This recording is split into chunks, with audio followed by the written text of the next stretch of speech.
तो अब जो हमें पढ़ना है वो था रूल 1। तो देखिए यहाँ पे कुछ इंपॉर्टेंट रूल्स होते हैं जो कि हमें ये जो चैप्टर है रेशियो एंड प्रपोर्शन, इसमें क्वेश्चंस को सॉल्व करने में हेल्प करते हैं। तो इसमें हर एक रूल को हम लोग स्टेप बाय स्टेप पढ़ेंगे। तो इसमें सबसे पहला रूल आता है, देखिए वो है रूल नंबर 1।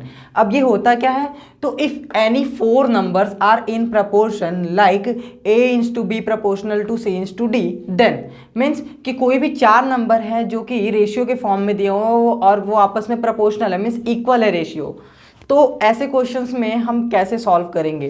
तो देखिए अगर यहाँ पे कोई 4 नंबर्स दिए गए, जैसे a/b ये 2 रेशियो है और c/d ये 1 रेशियो है, ये 1 रेशियो ये 1 रेशियो, और ये दोनों प्रपोर्शनल है, मीन्स आपस में इक्वल है। प्रपोर्शनल का मीन्स होता है कि दोनों सेम रेट से इंक्रीज या डिक्रीज होते हैं। तो यहाँ पे ये प्रपोर्शनल में है, तो हमसे कभी कभी क्वेश्चन पूछ देता है कि यहाँ पे फर्स्ट प्रपोर्शनल क्या होगा, सेकंड प्रपोर्शनल क्या होगा, थर्ड क्या होगा, फोर्थ क्या होगा। तो देखिए इसके लिए एक फॉर्मूला होता है क्या, कि जैसे अगर यहाँ पे हम ए को फर्स्ट प्रपोर्शनल, बी को सेकंड प्रपोर्शनल, सी को थर्ड प्रपोर्शनल और डी को फोर्थ प्रपोर्शनल ले लें, तो हम इसके बीच में रिलेशन होता है इन चारों प्रपोर्शनल्स के बीच में, first proportional into fourth proportional. जो एक्सट्रीम टर्म्स होते हैं, मीन जो सबसे साइड वाले टर्म्स होते हैं, इनको मल्टीप्लाई करते हैं, मीन्स फर्स्ट प्रपोर्शनल का मल्टीप्लाई करेंगे फोर्थ प्रपोर्शनल से तो वो इक्वल होगा थर्ड प्रपोर्शनल का मल्टीप्लाई करेंगे सेकंड से उसके। तो second proportional into third proportional is equal to first proportional into fourth proportional. तो ये हो गया रिलेशन। अब इसी पे बेस, जैसे कभी कभी क्या होता है कि हमसे फर्स्ट प्रपोर्शनल पूछ लेता है, कभी फोर्थ प्रपोर्शनल की वैल्यू पूछ लेता है, कभी सेकंड की, कभी थर्ड की, तो हम कैसे सॉल्व करेंगे। जैसे देखिए तो इसी को हम लिख सकते, देखिए फर्स्ट प्रपोर्शनल क्या था ए, फोर्थ प्रपोर्शनल क्या था डी, थर्ड प्रपोर्शनल क्या सेकंड प्रपोर्शनल था हमारा बी और थर्ड प्रपोर्शनल था सी। तो ये रिलेशन होता है a into D equal to B into C. अब इसमें अगर कभी हमसे फर्स्ट प्रपोर्शनल पूछ दिया, मीन्स a की वैल्यू, तो देखिए a की वैल्यू जो होती है वो b into C by D. ये कैसे आया, तो देखिए हमें क्या करना है, हमें a की वैल्यू फाइंड करना है, तो मीन्स इस d को यहाँ से हटाना पड़ेगा, ये d इधर मल्टीप्लाई में इधर आएगा तो डिवाइड में चला जाएगा, मीन्स अपॉन में आ जाएगा। फिर यहाँ पे b की वैल्यू कैसे आई, तो देखिए b यहाँ पे है, हमें b की वैल्यू फाइंड करना है, मीन्स इस c को हमें इस साइड ट्रांसपोज करना पड़ेगा।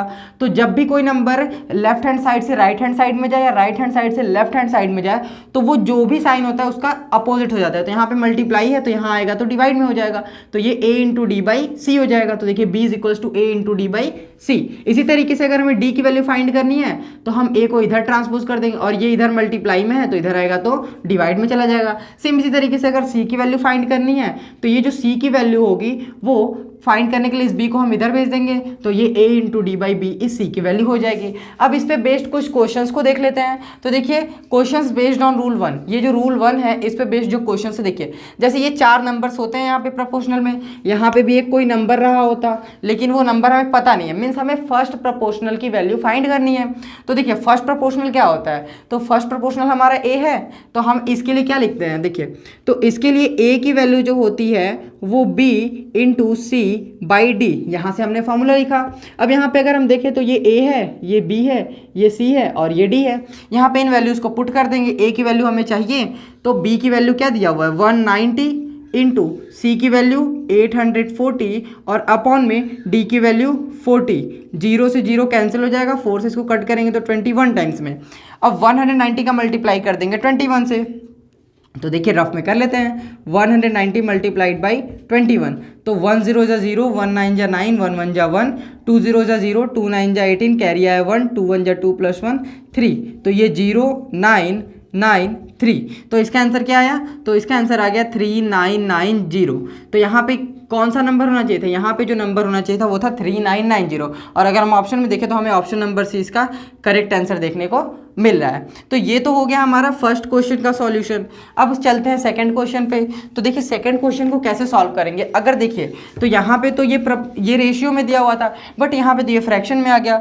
तो आपके इन्फॉर्मेशन के लिए बात जान लीजिए कि अगर कोई भी चीज़ें ऐसे लिखी हुई होती हैं a इंटू बी, तो इसका मतलब यही सेम चीज़ होता है कि ये a बाई बी के फॉर्म में है। तो देखिए अब यहाँ पे जो क्वेश्चन दिया हुआ है वो लिखा हुआ है 40 by question mark is equals to 4 by 90। तो अगर हम इसको लिखना चाहें तो हम इसको लिख सकते हैं 40 into question mark is equals to 4 into 90।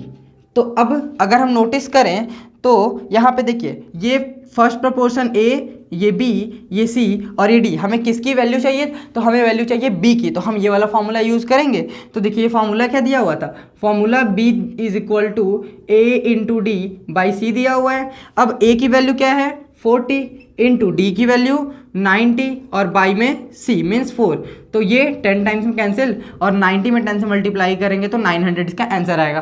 तो ऑप्शन नंबर ए जो है वो करेक्ट आंसर होगा। अब चलते हैं क्वेश्चन नंबर 3 पे। तो देखिए क्वेश्चन नंबर 3 कैसे सॉल्व होगा। यहाँ पे ये सिंपलेस्ट फॉर्म में दिया हुआ है, तो अगर हम देखें तो ये ए है, ये बी है, ये सी है, ये डी है। हमें किसकी वैल्यू फाइंड करनी है? तो हमें वैल्यू फाइंड करनी है सी की। सी के वैल्यू फाइंड करने के लिए हम ये फॉर्मूला यूज़ करेंगे। तो हम लिख सकते हैं C is equals to A into D by B.